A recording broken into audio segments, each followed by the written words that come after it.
Naging impressive nga po mga idol ang start ni Jimmy Butler sa Golden State Warriors matapos silang magkaroon ng 3 wins, 1 loss na record sa kanyang unang 4 na laro. Kaya naisalba pa nga po niya ang team sa kanilang ginawang 6-game road trip kung saan nagkaroon ng 3-3. Ibig sabihin, kahit man kakasali pa lang nito sa Warriors, malaki nga po ang kanyang impact lalo pat hindi masyadong natataranta ang team sa crucial minutes. Pinanindigan rin naman ito ang kanyang sinabi noong unang araw nang sumali siya sa team na gagawin niya ang lahat upang matulungan si Stephen Curry na makakuha ng panalo. Pinangako rin naman ito sa mga fans na makakakuha sila ng kampiyonato ngayong taon despite sa mga nangyaring hindi maganda sa team ng mga nagdaang linggo. Matapang nga pong nagbabala si Butler sa buong NBA na ang Golden State Warriors ang magkakampiyon ngayong taon at hindi nga po nila uurungan ng lahat ng makakalaban. Kita na rin naman ninyo na ang laki ng improvement ng Warriors simula nang sumali dito si Butler kaya mukhang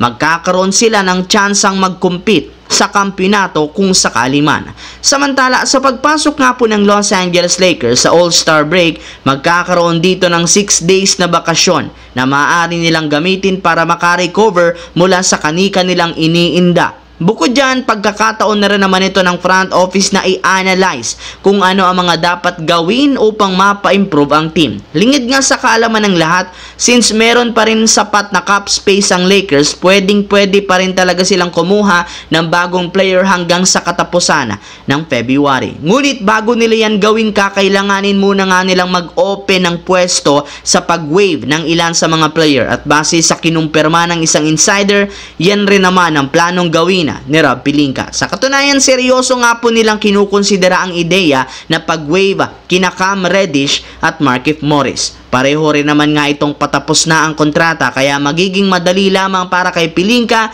na bitawan at tanggalin ito sa kanilang lineup sa mga susunod na araw.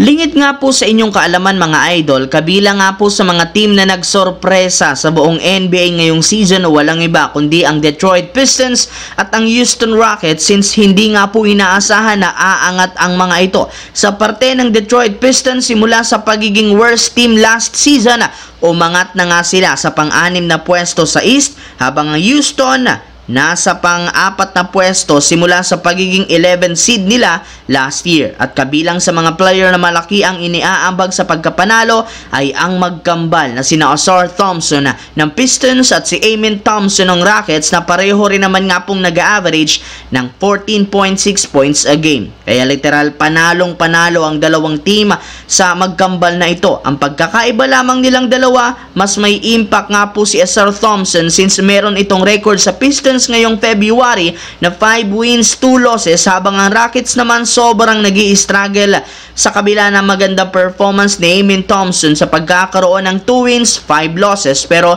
hindi rin naman ito big deal dahil maaari pa rin naman silang bumawi once na magpatuloy na muli ang mga laro sa regular season.